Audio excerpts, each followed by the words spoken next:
programa de las provincias también existen.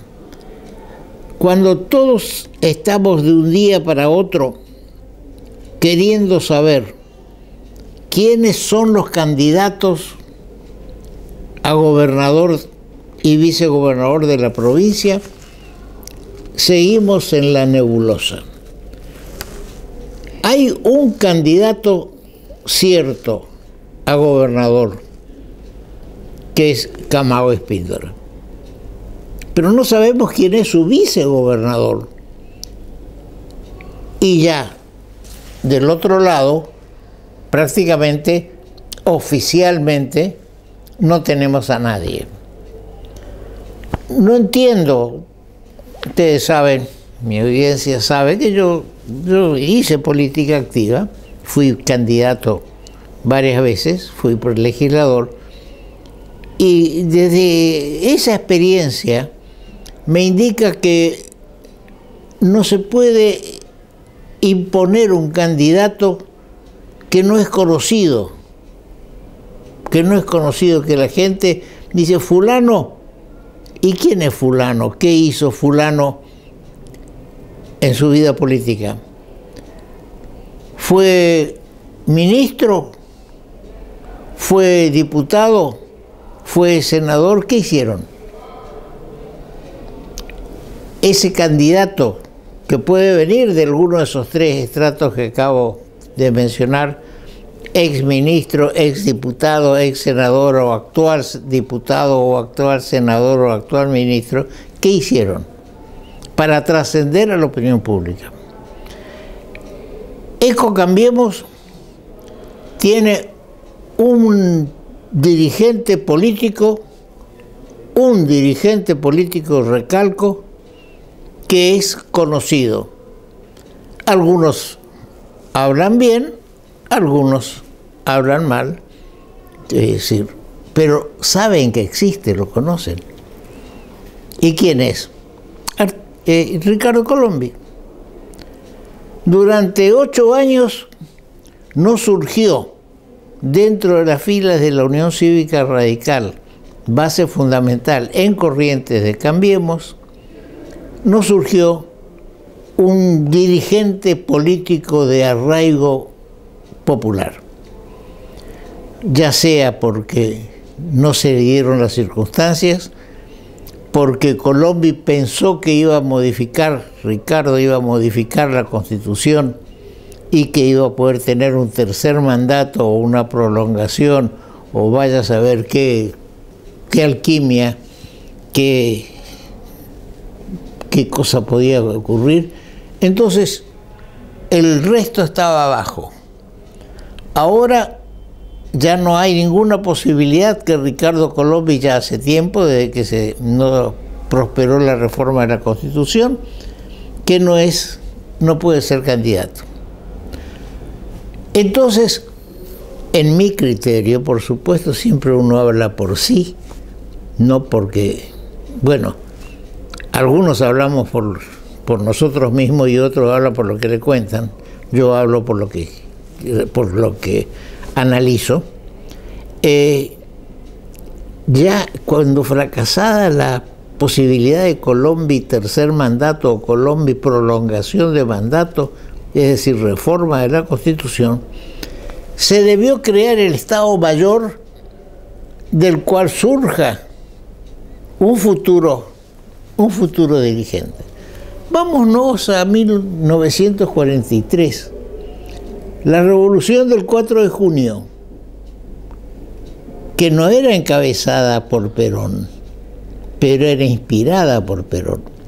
Tal es así que los primeros presidentes que surgieron de esa revolución, Rawson, Ramírez, Farrell, recién después aparece Perón como consecuencia de su trabajo en la Secretaría de Trabajo y Previsión. Fue ministro de Guerra, fue vicepresidente, pero estaba ahí, ya se estaba creando la figura. Acá no se creó la figura de quien pueda ser el heredero o el continuador de la gestión de Colombia. Buena o mala de acuerdo al criterio de cada uno, ¿no es cierto? Pero no hay el continuador. Por eso no sabemos. Este programa es grabado.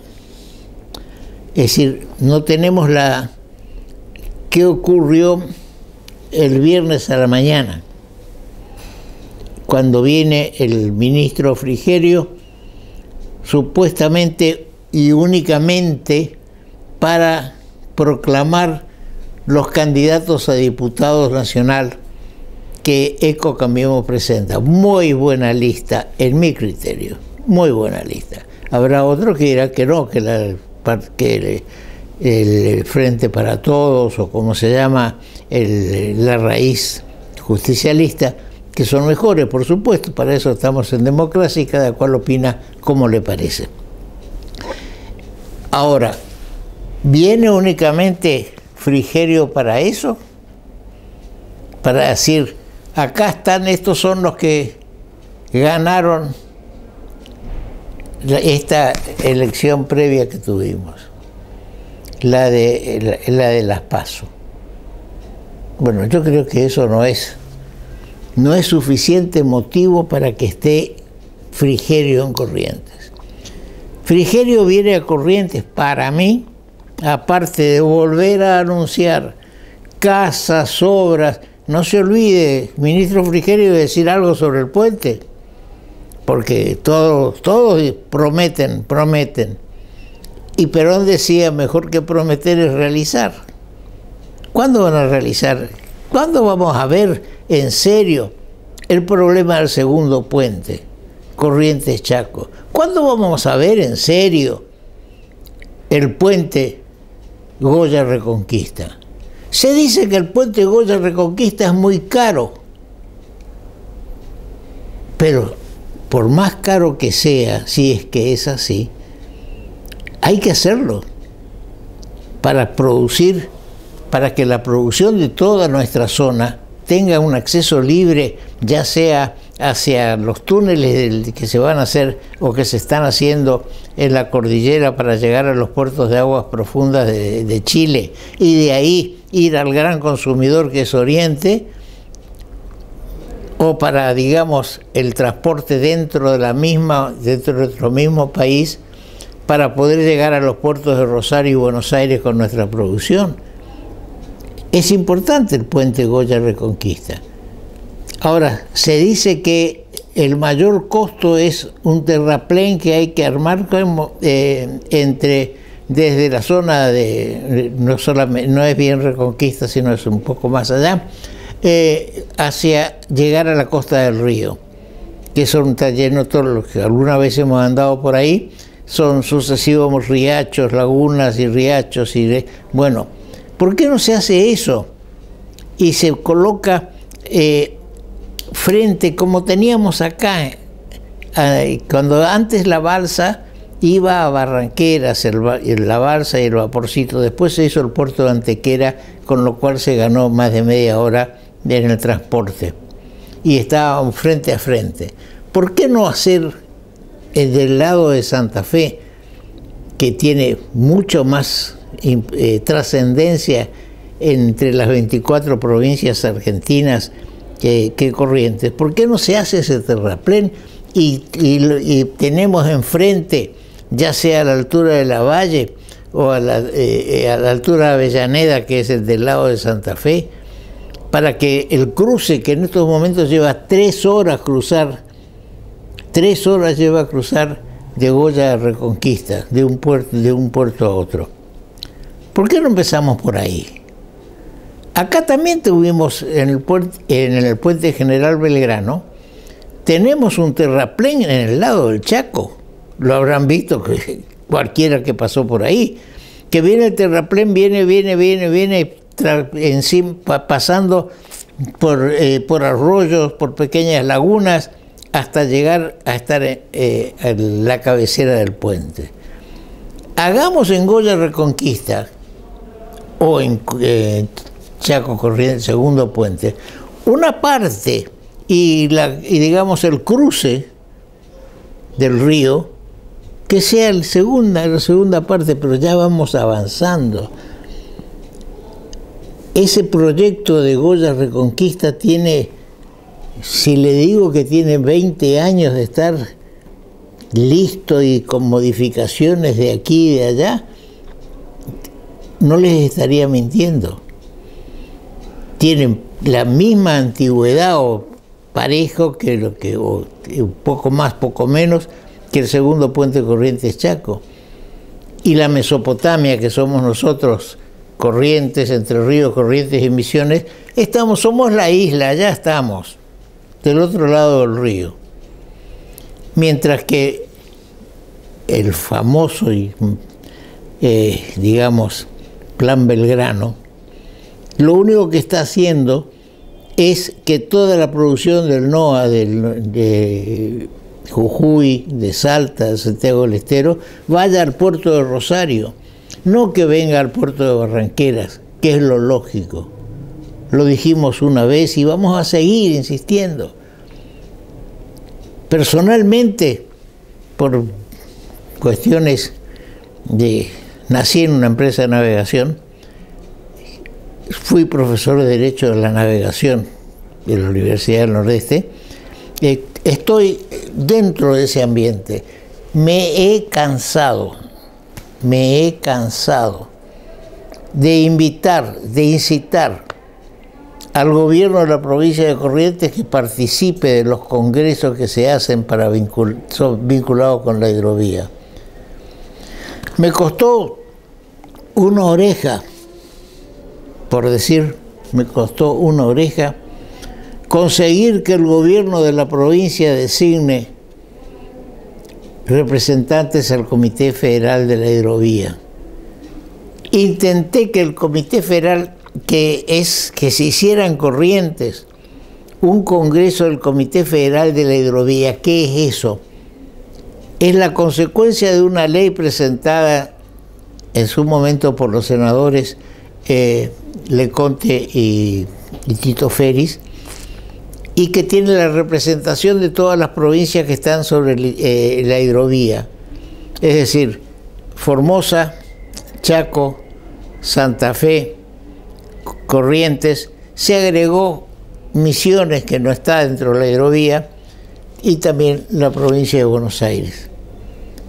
Hacer el congreso acá, darle la importancia a la hidrovía, que es el medio más barato para sacar nuestra producción.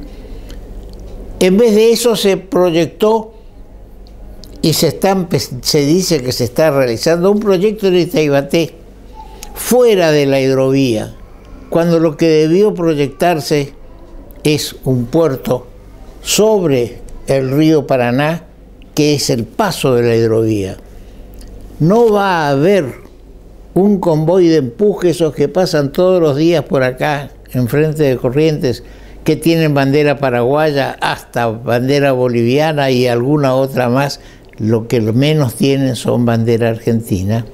Ningún convoy que venga desde Paraguay, que es el principal abastecedor, y del norte y una parte de Brasil, que viene bajando por la hidrovía, se va a desviar a ir a buscar 2 o 3 containers de arroz o de madera hasta Itaibaté, para después recorrer 1.400 kilómetros aguas abajo para llegar al puerto de Buenos Aires, que es el puerto de exportación. Cuando el subsecretario del Plan Belgrano, el ingeniero Azcárate, me hizo invitar a Buenos Aires a la jefatura de gabinete para conocer mi opinión. Sí, quería conocer mi opinión sobre lo que se estaba haciendo, y el contador Zimmerman, que es el delegado en la zona del Chaco del tema del Plan Belgrano, es testigo. Cuando me planteó el tema de Itaibaté, yo le dije, ¿y para qué? La carga va a tener que subir, bajar, y me dijo, y lo sostengo, Y lo sostengo hasta delante de Azcárate, si es necesario, del representante del Plan Belgrano. Textual, es un capricho del gobernador. Mi respuesta fue, no podemos gobernar al país con caprichos. Entonces me preguntó, ¿y dónde haría usted el puerto? Sobre la hidrovía, que es el lugar lógico. Bueno, ahí quedó la conversación. Yo no estoy en contra de la gente de Taibaté, por supuesto, pero sí hay cosas que se tienen que hacer que son positivas y que van a traer, abaratar nuestra producción para que nuestra producción llegue a los lugares de exportación. Eso por un lado. Por otro lado, voy a hacer una referencia a las PASO, estas elecciones que se van a realizar en el mes de agosto. ¿Para qué sirven? En el diario El Libertador se publicó un artículo donde se dice que es buena, que convienen las PASO. En el año, hace 2 años atrás, yo publiqué en el diario El Litoral, y lo repetí hace unos días, de que las PASO no son necesarias. Es la muerte de los partidos políticos, que en la Constitución Nacional se establece que son el numen de la democracia. ¿Por qué es la muerte de los partidos políticos? Porque un partido político tiene una organización interna que establece cómo se designan los candidatos. ¿La cumplirán o no? Será el dedo, el brazo, el que designe quiénes son los candidatos, como ocurre lamentablemente. Pero tiene una organización interna. Hay partidos que establecen que es la asamblea de correligionarios o de afiliados a un partido. Esos eligen su candidato y que hagan la interna ahí. Pero no lo llamen a usted, que está viendo este programa, para que le diga quién es el candidato de ECO Cambiemos o quién es el candidato del justicialismo o del comunismo o de cualquier partido. Si usted quiere participar en la definición de quién es el candidato, afíliese. Si tiene interés en la política, y tiene que tener interés en la política. Pero no que yo tenga que ir a solucionarle el problema interno a un partido político. ¿Por qué? Si yo no estoy afiliado a ese partido político. Entonces, las PASO son un gasto innecesario y una molestia innecesaria al ciudadano que vota. Y además, reitero, una intromisión en la vida política de los partidos. ¿Qué se da, ya lo dijimos alguna vez, a una trapisonda de votar en la interna de otro partido al peor para que sea mi mejor enemigo y demás? Las PASO deben suspenderse, que cada partido político resuelva su problema y su candidato. ¿Qué va a pasar? ¿Qué está pasando en estos momentos en ECO Cambiemos? No hay candidatos, hay líneas internas. Uno dice con absoluta certeza, la fórmula es tal y cual. Otros dicen, no, todavía no, hay que esperar. Resuelvan ustedes. Felizmente en la provincia no tenemos más PASO. Pero hay algunos en esta elección de legisladores nacionales que la verdadera elección se va a hacer recién en el mes de octubre. Las PASO se van a hacer en el mes de agosto.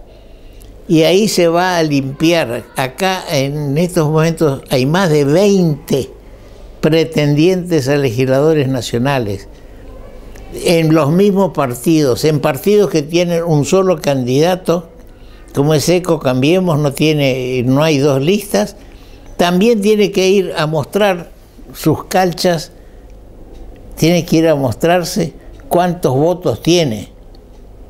Entonces tiene que hacer la movilización como si fuera una elección en serio. Y es una elección angaú, la de agosto en las PASO. No sirven para nada. No sirven sino para solucionar problemas internos de los partidos. La elección en serio va a ser en octubre.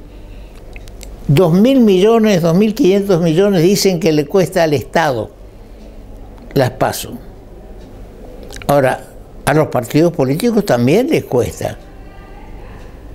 Y cuando nos dimos cuenta, hemos invertido 4 o 5.000 millones de pesos en una elección para definir quiénes van a ser los candidatos en octubre.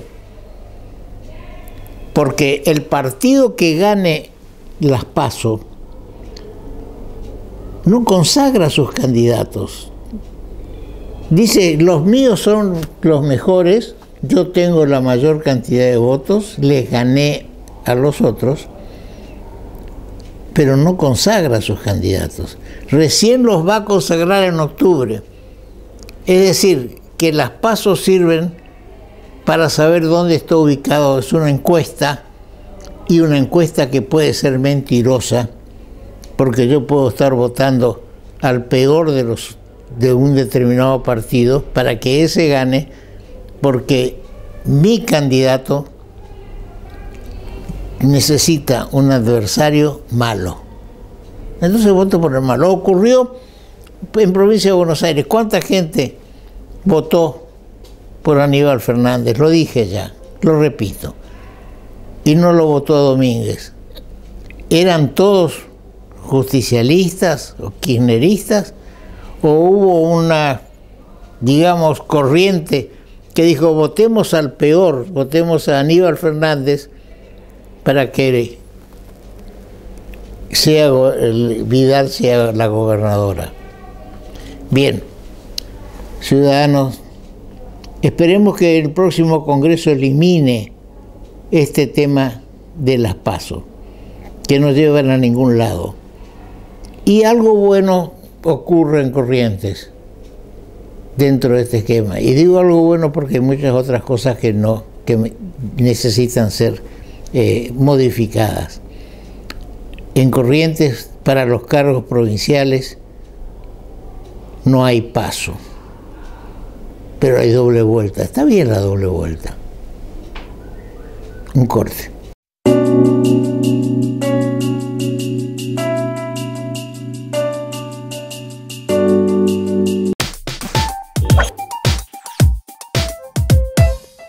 Supermercados Impulso, una empresa con tradición que conoce el buen gusto de los correntinos y los chaqueños. Ofrece en sus 8 locales, donde cubre toda la ciudad de Corrientes, y 3 locales en la ciudad de Resistencia. Supermercados Impulso, productos de primera calidad y los mejores precios. Supermercados Impulso, siempre a su favor. Hidrovía, vía libre para exportar.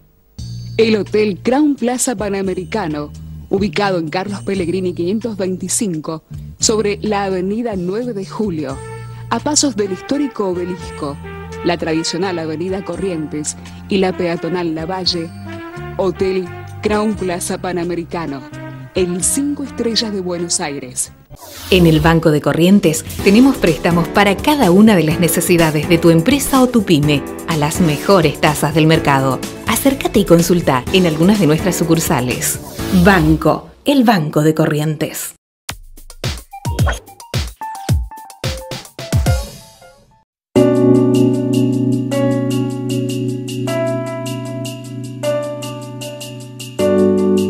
Estamos con el concejal Hugo Cuqui Calvano, que ha sido reelecto en estas elecciones del 4 de junio para concejal en la capital. Bienvenido a nuestro programa, Cuqui. Acá nos tratamos de cookie, me trata de Toto, somos más que expositores de ideas, amigos. ¿Cómo está yendo la transición? Porque también en el Consejo cambió la composición. Se dio el caso que la lista de Ríos, el Frente Justicialista, ya no sé más cómo son los nombres, del Frente Justicialista, si es peronismo o Crecer con Todos, tuvo más votos para concejales que Ecocambiemos, a la inversa de lo que ocurrió con la elección de intendente. ¿Cómo quedó la composición o cómo queda la composición?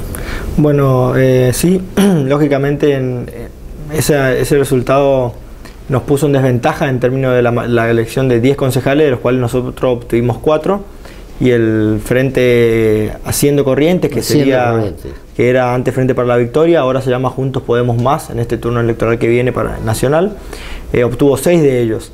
Lógicamente, producto de la estrategia nuestra de Encuentro por Corrientes de abrir la lista de concejales a múltiples colectoras que traccionaron para que Tassano y Lanari lleguen a la intendencia. Pero nosotros tenemos como la ventaja política, digamos, de que poníamos a renovación solo 4 bancas. O sea, nosotros renovamos todos los miembros que poníamos a consideración. El oficialismo también, pero incorporando un par de aliados como el Partido Renovador y el Partido Nuevo. Entonces también hay que ver en el futuro escenario del Consejo, que está si uno toma la lectura netamente de lo que fue las elecciones, estaríamos en una situación de 10 a 9 en desventaja. Pero si uno tiene en cuenta que dentro de los 10 que tiene el oficialismo actual, o sea, y que va a ser oposición después del 10 de diciembre, ahí está el Partido Liberal, está el Partido Nuevo y está el Partido Renovador, que podrían funcionar como monobloques. Creemos que es un escenario favorable para el diálogo político y para el debate en el Consejo, y lógicamente que Tassano pueda tener por lo menos la posibilidad de que se avancen en los proyectos que él envíe. Sí, yo creo de que la actitud lógica de los concejales aún que han sido electos fuera de la lista de Tassano Lanari tienen que colaborar para las cosas que son positivas para la ciudad y ergo para la provincia también. Ahora, tradicionalmente se elige un presidente del Consejo que sea afín al intendente. Pasa en la Cámara de Diputados de la Nación, donde Ecocambiemos no tiene mayoría de diputados, sin embargo ha sido electo presidente de la Cámara de Diputados alguien de Ecocambiemos, y así se va dando también en el Senado de la Nación con el vicepresidente primero. ¿Pensás que se puede dar esa situación en el Consejo? En el Consejo Deliberante lo lógico es que la conducción, la presidencia la va a tener el oficialismo, o sea, los que respondemos al intendente Tassano. Eso ha pasado siempre. Recuerdo el Congreso de la Nación, luego de la elección del 2009, que la oposición tenía mayoría y terminó votando a Fellner porque es una responsabilidad institucional. A nosotros en este Consejo Deliberante nos ha tocado tener mayoría y lo votamos a Salinas, que es el representante de Fabián Ríos. Sí. Entonces creo que esa práctica va a seguir existiendo, porque el presidente del Consejo tiene una responsabilidad institucional y debe ser de confianza del intendente para poder llevar adelante la gestión de los proyectos que él envía. Y luego, bueno, el debate se da en un cuerpo de 19 miembros, pero yo creo que eso no va a variar. Creo que no va a haber inconveniente y que el presidente va a surgir de Encuentro por Corrientes más Cambiemos. De Encuentro por Corrientes. Bien, ahora, ¿qué proyecto que hayas presentado o hayas pensado que era positivo para la ciudad y que no alcanzó a ser tratado en estos 4 años y que quisieras volver a presentarlos? Bueno, son varios, Toto, pero uno de los más importantes para mí es el de la gestión de residuos. Me parece que Corrientes es una ciudad que ha crecido mucho, una ciudad que por sus características no tiene más dónde poner los residuos, que tiene un volumen de producción lógica por el consumo que tiene el ser humano de entre 350 y 400 toneladas por día. El predio actual de Ruta 5 está colapsado, además viola múltiples normativas, está cerca de un aeropuerto, ya quedó rodeado de barrios, o sea, de familias. Entonces tenemos que avanzar en generar menos residuos, y de los residuos que se generan intentar reaprovechar el máximo posible de ellos para generar un cuidado ambiental ingresos para las familias que hoy en día viven del reciclado, de la recuperación de residuos, y sobre todo para evitar lo que nos pasa hoy en día, que no tenemos dónde enterrar esa basura. Entonces, yo siempre le hago este ejercicio a la gente cuando estoy en algún medio. Si uno piensa en la bolsa de basura que tiene hoy en su casa, en su cocina, en su patio, y le saca el cartón, el plástico, el vidrio, el aluminio, le saca los orgánicos, restos de papa, de verdura, de comida, ¿qué le queda? No queda nada. Y todo lo que nombré es reutilizable para una cosa o para otra. Entonces hay que pensar que la basura es dinero y que además de poder cuidar el ambiente podemos generar un trabajo digno para familias que hoy en día lo están haciendo, pero lo están haciendo en condiciones insalubres. Ese para mí es un puntal. Y luego me voy a centrar mucho en la modernización del municipio. Creo que hoy en día hay muchas cuestiones que se podrían hacer con menos tiempo, con menos esfuerzo para el contribuyente, para el vecino, y que se están haciendo por ahí muy burocráticas, que podríamos resolver con tecnología, con capacitación adecuada al personal, y poder de esa manera mejorarle la calidad de vida a los vecinos. Ahora, hay ciudades mucho más grandes que Corrientes que tienen un sistema de clasificación de los residuos, y en algún momento se pensó en unificar, porque la objeción que se hacía a ese sistema es que el volumen de basura que produce la ciudad de Corrientes no justificaba una, digamos, mecanización de clasificación de los residuos, y se pensó en hacer algo conjunto con Resistencia. ¿Eso sigue pensado así o no? Bueno, hay que decir también que no solo ciudades más grandes, sino más chicas que Corrientes. Rafaela es un modelo en gestión de residuos. Santa Fe. Rafaela en la provincia de Santa Fe. Y Rafaela tiene mucho menos habitantes que Corrientes. Entonces estamos hablando de que no pasa por el volumen, pasa por la decisión. También Virasoro gestiona los residuos. Obviamente, para que uno pueda traer quizás una empresa privada que decida invertir, sí, requerirá volumen. Pero el gobierno nacional ha invertido durante todos estos años en plantas de tratamiento para los municipios que la solicitaron. Y hay fondos internacionales del BID para estos fines. Entonces yo creo que uno tiene que ver desde dónde lo enfoca. Para el privado seguramente que va a requerir volumen, pero para las inversiones que hoy en día hay de fondos internacionales y nacionales, no hace falta que sea más volumen. Más allá de eso, la regionalización es algo que es importante no solo para esto, para muchos otros temas, para el transporte, para la atención sanitaria, para la seguridad.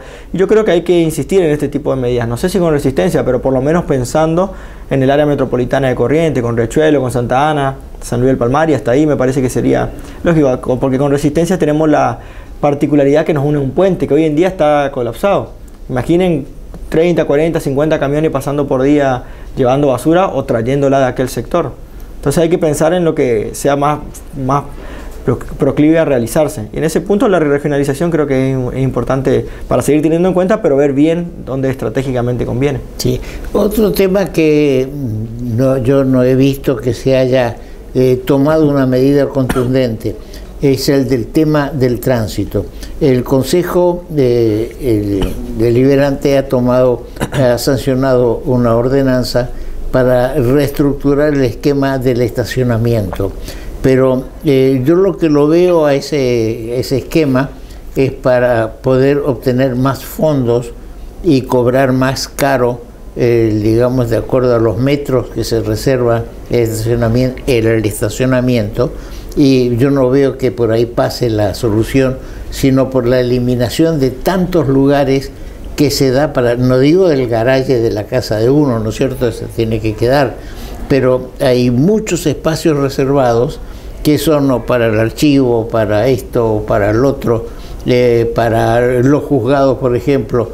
Los juzgados o las cámaras tienen un determinado horario de trabajo, no tiene sentido reservar permanentemente tampoco esos lugares de ascenso y descenso de pasajeros que nadie, salvo en 2 o 3 lugares, hay vehículos que están esperando pasajeros, los demás son todos espacios reservados en mi criterio, sin sentido. ¿Avanzaron algo en eso el Poder Ejecutivo? Bueno, en ese punto me tocaba algo que me afecta, porque yo fui autor del proyecto original de eliminación de los estacionamientos reservados de privilegio. En marzo del 2014 lo presenté, el primer proyecto que presenté, la primera sesión que tuve, ordinaria. Y la verdad es que pasaron 3 años, hasta que a fin del año pasado se tomó el proyecto, pero se tergiversó, se terminó buscando algo recaudatorio. Nuestro proyecto era la eliminación irrestricta y después que se revisen los casos que lógicamente corresponden, salud, por ejemplo, para que pare una ambulancia, el camión de caudales, que encima el banco lo paga, lo de los hoteles, porque es una cuestión del servicio turístico que también lo pagan, pero eliminar, hay un montón de estacionamientos irrazonables, reservados a las 24 horas, gremios, empresas que tienen reservado en pleno centro 2 o 3 lugares, pero que no requieren porque no tienen urgencia por la actividad que prestan. Uno entiende en las clínicas, uno entiende en los lugares de seguridad. Sí, por supuesto. Y bueno, la verdad que nuestro proyecto fue cambiado y ellos lo que hicieron fue quitar todos, pero decirle que pueden pagando mantenerlo. Y entonces lo que se buscó fue recaudar y se cambió. Nosotros teníamos el proyecto nuestro planteaba un análisis por una comisión que tenía un miembro de planeamiento, un miembro de tránsito y uno de transporte. El de ellos dejó solo 2 miembros, el de tránsito y el de ACOR. O sea, no le importa el ordenamiento territorial, el planeamiento de la ciudad, le importa recaudar. El de ACOR simplemente te dice, bueno, tantos metros, tanto. Pagando uno tiene, y lo cual me parece que no es el espíritu, porque nosotros buscábamos descomprimir el microcentro, porque solo en el micro y macrocentro hay más de 400 estacionamientos reservados. Y también identificamos, Toto, que hay muchos truchos. O sea, uno puso un cartel, dice reservado tal, y vos no tenés forma de comprobar esa normativa, pues no hay control. Entonces queríamos revertir eso, y lamentablemente no se pudo. Lo que sí vamos a poder hacer ahora es revisar realmente este tema desde el Ejecutivo Contasano. Sí, hay muchos lugares que tienen una puerta grande y presuntamente, incluso acá cerca del estudio, hay un lugar que dice reservado para estacionamiento y no lo que hay es una oficina directamente. Nosotros acá lo hemos denunciado varias veces al tema, pero sin ninguna respuesta, porque no es cuestión de que, está bien, yo quiero parar frente a mi casa y no tengo garaje, entonces digo, ¿cuánto? 10 metros, 5 metros, pago tanto y reservo lugar, y yo creo que ese no es el objetivo. Ahora, hay muchos terrenos, varios terrenos, no muchos, que están ocupados o por reparticiones provinciales o por municipales, más generalmente provinciales, y que podrían ser destinados digamos, a una gran playa de estacionamiento para que que esos vehículos no entren en la ciudad. Por ejemplo, vialidad provincial en la calle Rivadavia, entre 3 de abril, Córdoba y Mendoza y Catamarca. Toda una manzana pensada en la época en que ahí estaban las maquinarias de vialidad. Ahora no están ahí las maquinarias de vialidad, sino que hay un inmenso, es toda una manzana, y únicamente están unas oficinas que pueden ser llevadas a otro lado, y esa gran manzana será una gran playa de estacionamiento, ya sea subterránea, como por ejemplo siempre usamos ejemplos de Asunción por la similitud de algunas cosas. ¿Qué opinas? El otro es allá de la DEPEC, cerca de la costanera, que podría ser destinado a espacios libres para plaza o lo que fuera, incluso para construcciones, sería una muy buena fuente de ingreso, y que lo único que hay ahora para el estacionamiento es los empleados de la DEPEC. Y habría que ver, son ideas que ameritan un análisis por lo menos de los que les corresponde, en este caso la provincia. No sé cómo sería un trámite, en el caso de que tomen la decisión política de hacer eso, no sé cómo sería el trámite para desafectarlo y tornarlo un estacionamiento, pero sí, la verdad que hay que buscarle la vuelta a pensar soluciones para este tema, porque el tránsito y el problema de estacionamiento es algo crítico en la ciudad. Pero yo soy de los que piensa más que nada en cómo atacar la consecuencia. La consecuencia es que no hay donde estacionar. Yo pienso en atacar la causa. La causa es que hoy en día nosotros no tenemos una ciudad concéntrica, o sea, todo está en 10 manzanas.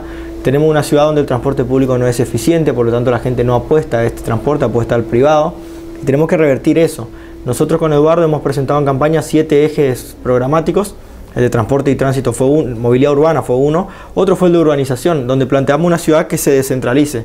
Si nosotros generamos que en lugar de tener todo en un lugar y no llevar todo a Santa Catalina, como dice el actual intendente, eso no es solución, porque vamos a trasladar un problema a otro lugar, sino dividir en unidades de gestión la ciudad, en 3 unidades de gestión, vamos a hacer que la ciudad crezca equilibradamente y que la gente no tenga que trasladarse hacia un mismo lugar para todo. Ese me parece que son las soluciones al problema. Porque si nosotros pensamos solo en el problema de estacionamiento, por ejemplo, nunca nos va a alcanzar los lugares. Vamos a hacer una playa nueva y va a faltar otra, vamos a tener que hacer otro piso y otro piso porque no estamos atacando la causa, que es el transporte ineficiente y la concentración de los servicios. Sí, sin duda que tocaste el tema de Santa Catalina. Estuvo acá en nuestro programa el presidente del Colegio de Abogados de la primera circunscripción y analizamos el tema de que la municipalidad dio 1 o 2 manzanas al Poder Judicial. Trasladar el Poder Judicial a Santa Catalina sin que se forme, y lo decía el vicedecano de la Facultad de Derecho, todos una infraestructura como banco, como oficinas públicas donde hay que pagar un sellado y dejar únicamente tribunales allá y lo otro acá, se crea una situación peor que la que estamos teniendo en este momento, vos sos abogado también, de que hay que andar de un lado para otro con los expedientes. Y también se crea el tema de los estudios, hay que trasladar todos los estudios allá y si no hay una conexión rápida y clara con lo que hoy es el casco céntrico, no sé cómo va a funcionar eso. ¿Ustedes lo analizaron a nivel consejo? No, en el consejo no, pero lo analizamos a nivel político y a nivel propuesta del Ejecutivo. Cuando conversábamos con Eduardo en su momento sobre los ejes programáticos, yo le planteaba esto, le digo, o sea, eso es desconcentrar, no es descentralizar. Llevar toda una repartición, o en este caso un poder del Estado, a un lugar, lo que va a hacer es trasladar toda la problemática y agravarla, como decía vos. Y te agrego otros detalles. ¿Qué pasa con los hijos de esos empleados judiciales o abogados que hoy en día van, lo dejan en el camino a la escuela? Hay un montón de factores que afectan la vida. ¿Qué pasa con el tiempo que los empleados municipales? O sea, ¿cómo vamos a hacer que todos los empleados municipales que hoy en día, porque también se planea llevar, que hoy en día van hacia acá, vayan hacia allá? Hay lugares que tendrán que tomar 2 colectivos, por ejemplo, que hoy al día al centro todos tienen un colectivo directo, pero hasta Santa Catalina no va a ser así. Después tenemos que el único acceso es Maipú. Maipú está colapsada, aunque hagamos la avenida Santa Catalina y la Paysandú que se están haciendo por la provincia, esto acortarán un tramo, pero termina indefectiblemente Maipú de vuelta, al final pero termina en Maipú. O sea, no están dadas las condiciones para trasladar todo esto. Lo que hay que hacer es descentralizar. ¿De qué manera? Con unidades de gestión, que yo pueda tener la misma posibilidad de servicio en distintos puntos de la ciudad.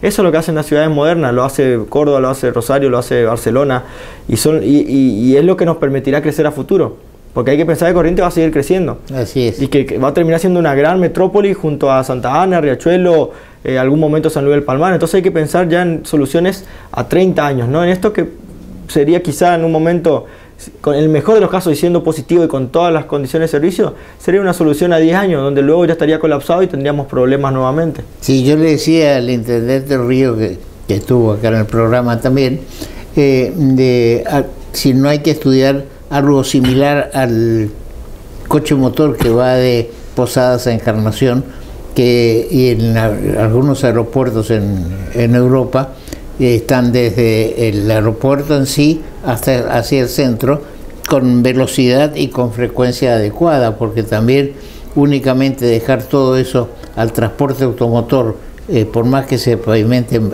Paysandú y la otra y Santa Catalina que se conecte, va a haber un flujo de ómnibus que va otra vez a colapsar el tránsito de toda la zona, como acabas de decir, sobre Maipú. Bien, esperemos que esta gestión se ocupe también, esta gestión en general, con Eduardo a la cabeza, Eduardo Tassano, del tema de las veredas que están totalmente destruidas en la ciudad. Y hay un ejemplo, la calle Irigoyen, desde Avenida España para allá, tiene una vereda especial, magnífica. ¿Por qué no obligar a los propietarios a hacer algo parecido? O simplemente que pongan los mosaicos habituales y que tienen la obligación, y el poder de policía que tiene la municipalidad puede exigir que hagan esas veredas, o si no, aplicar las multas y demás, ¿no es cierto? Así es, el tema de las veredas es algo que todos los vecinos reclaman, pero a la vez es una responsabilidad del frentista. Nosotros como municipio tenemos la obligación, sí, de controlar y de exigir, o eventualmente, como hemos planteado en un proyecto nosotros, de hacerle el arreglo y cobrarle la vereda. Claro. Porque no podemos esperar que si una persona no quiere cumplir con su obligación, que los vecinos nos quedemos sin la posibilidad de transitar seguro. Porque este es un problema de movilidad, no solo para personas con alguna discapacidad, para adultos mayores, para cualquiera se tropieza y se cae y se lastima y después anda con un montón de contratiempos. Entonces hay una decisión política también de trabajar en la accesibilidad de esta manera y en tener una ciudad más vivible, más amigable, decía Eduardo en campaña, donde uno pueda transitar tranquilamente. Yo creo que vamos a poder avanzar en esto, lógicamente planteando modelos de baldosa para que no cada uno ponga cualquier cosa, sino tener cierta uniformidad, más que nada por la seguridad, no por otra cosa, no por una cuestión de imponer gustos o cosas o algo fascista, sino porque hay que dar opciones, pero dentro de lo que es seguro, que no sea resbalosa, que sea adecuada para cualquier tipo de persona y que sea a un mismo nivel. Porque también tenemos otro problema, uno va por una vereda y te encontrás de golpe un metro elevado, un garaje o una levantada de vereda. Eso no puede ser tampoco. Y Irigoyen es un buen ejemplo en el tramo que acabo de señalar.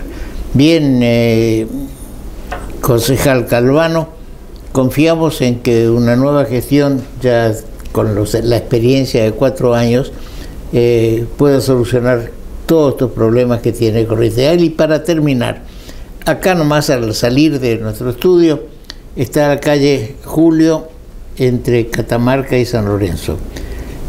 Pasan 3 o 4 líneas de colectivos. La vereda tendrá, no sé si tiene 2 metros de ancho. Es imposible la cantidad de gente que se concentra en esos lugares. ¿Por qué analizar, tiro la idea, ¿es cierto? Analizar, ensanchar un poco la vereda, como pasa con en el Hotel Guaraní. El Hotel Guaraní, esa calle Mendoza entre Irigoyen y Irigoyen y Junín, está ensanchada. Darle 1 metro más a esa gran concentración de gente que se produce en la esquina de Catamarca y Julio. Bien, hay tantas cosas para hacer, hay 4 años para, por lo menos para ir intentando, para que los próximos que vengan ya tengan estos temas solucionados. ¿Querés agregar algo más? Con mucho gusto y estamos a disposición de ustedes. Bueno, la verdad, como decía vos, hay mucho que hacer, Toto, muchas cosas para mejorar. Nosotros tenemos ese espíritu, esas ganas, mucho trabajo hecho que no se pudo concretar y que ahora esperamos poder llevar adelante. Y como siempre decía Eduardo Tassano en campaña, es muy difícil, faltan un montón de cosas, pero hay que empezar un camino en algún momento y nosotros lo queremos empezar. Y bueno, gracias a vos obviamente por la oportunidad, como siempre, de hablar a los televidentes y a disposición también. Bien, muchas gracias y seguimos con nuestro programa.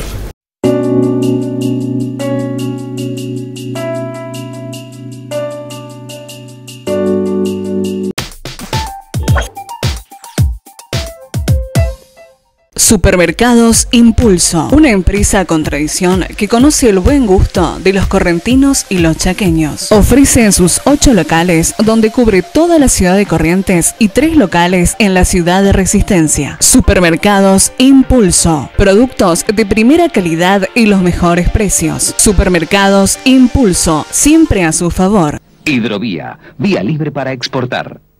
El Hotel Crown Plaza Panamericano, ubicado en Carlos Pellegrini 525, sobre la avenida 9 de Julio, a pasos del histórico Obelisco, la tradicional avenida Corrientes y la peatonal Lavalle. Hotel Crown Plaza Panamericano, el 5 estrellas de Buenos Aires. En el Banco de Corrientes tenemos préstamos para cada una de las necesidades de tu empresa o tu pyme, a las mejores tasas del mercado. Acércate y consulta en algunas de nuestras sucursales. Banco, el Banco de Corrientes.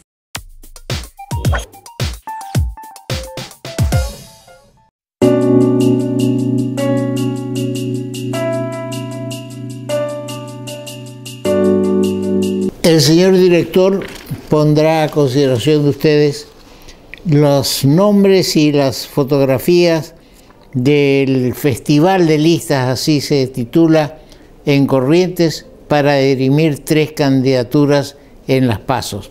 Juntos Podemos Más, Un País, Somos Corrientes, Eco Cambiemos, etcétera. Lo pueden observar ustedes en la pantalla. Hay una en Eco Cambiemos, la Unión Celeste y Blanco, que ya se retiró de la compulsa. Vamos a ver ahora el tema de los juicios políticos o de los juicios o las inmunidades que tienen los legisladores nacionales. Dice así, vamos con esto a tocar el tema de la orden de detención al diputado nacional exministro Devido. Dice la Constitución en el artículo 68, ninguno de los miembros del Congreso puede ser acusado, interrogado judicialmente, ni molestado, y acá viene lo fundamental, por las opiniones o discursos que emita desempeñando su mandato de legislador. Es decir, que la inmunidad se refiere a su mandato de legislador. No puede ser molestado porque diga no me gusta tal cosa o fulano de tal pasa tal cosa, ejerciendo su mandato de legislador. Pero no lo protege, en el criterio de muchos constitucionalistas a los que me adhiero, no lo protege contra los delitos comunes. Sin embargo, el artículo 69 dice que ningún senador o diputado, desde el día de su elección, puede ser citado para declaración sin autorización de los 2/3 si no es suspendido por su Cámara. De acuerdo a la ley. La ley se sancionó, la ley es 25.320 y aprueba un nuevo régimen de inmunidades para legisladores, funcionarios y registrados. Esta ley fue dictada durante la presidencia de la Rúa. Está firmada por Rafael Pascual, radical, José Llenú, radical, Luis Flores Allende y Mario Pontacuarto. Pontacuarto es aquel senado, administrativo del Senado que estuvo complicado en el soborno a algunos legisladores durante el gobierno precisamente de la Rúa. Fue declarado, téngase por ley de la Nación, firmado Álvarez, Terraño, Gil Lavedra y Estorani.